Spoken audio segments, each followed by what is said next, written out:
Once upon a time, in the prosperous kingdom nestled between towering mountains and lush valleys, there ruled a wise and beloved king named Amma.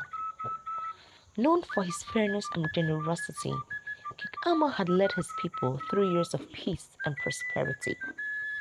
However, despite his many virtues, he had one flaw: a growing pride in his accomplishments.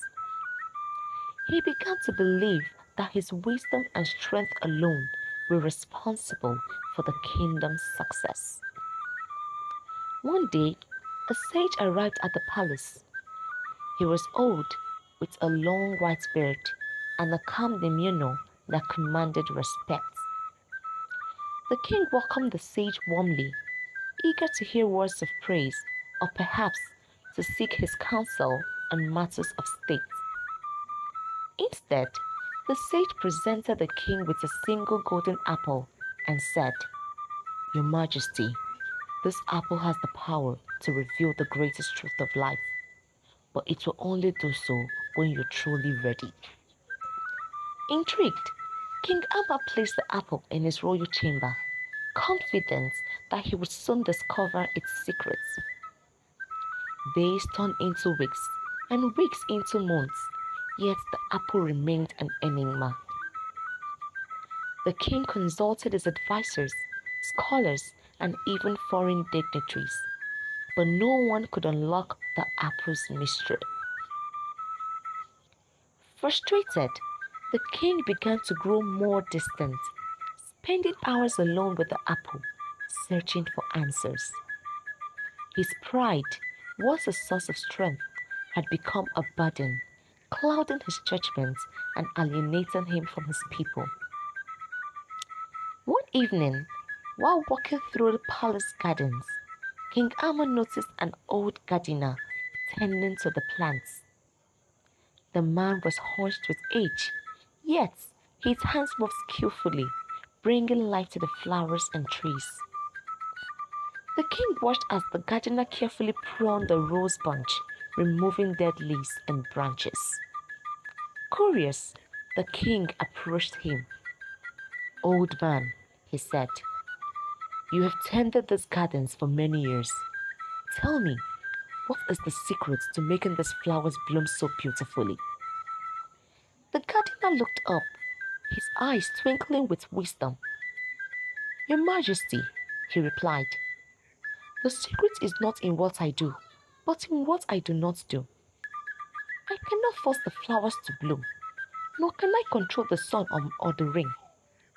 My role is simply to care for them, to provide what they need, and then to step back and let nature take its course."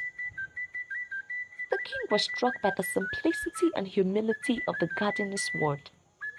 He realized that, just like the gardener, his role as king was not to control everything, but to serve his people, to provide for them, and to trust in the natural order of life. That night, King Amma returned to his chamber and picked up the golden apple.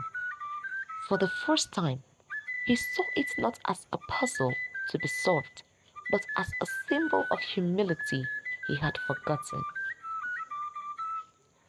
As he held the apple, it suddenly split open, revealing a small scroll inside. On the scroll were the words, "True greatness lies in humility." From that day forward, King Amar ruled with a renewed sense of purpose. He sought the counsel of his advisors, listened to the needs of his people, and recognized that his strength as a leader came not from his own ability, but from the collective wisdom and efforts of all those around him. The kingdom continued to prosper, and King Amma was remembered not only for his wisdom, but his humility, a lesson that was passed down through generations. This story teaches us to be humble in every sphere of life that we find ourselves. We must always understand that our strength and wisdom is not the major reason why we prosper in what we do, but the single force of God that backs us up. This story should teach you something about humility. I believe you've learned. Thank you very much for watching. Please subscribe, like, and comment.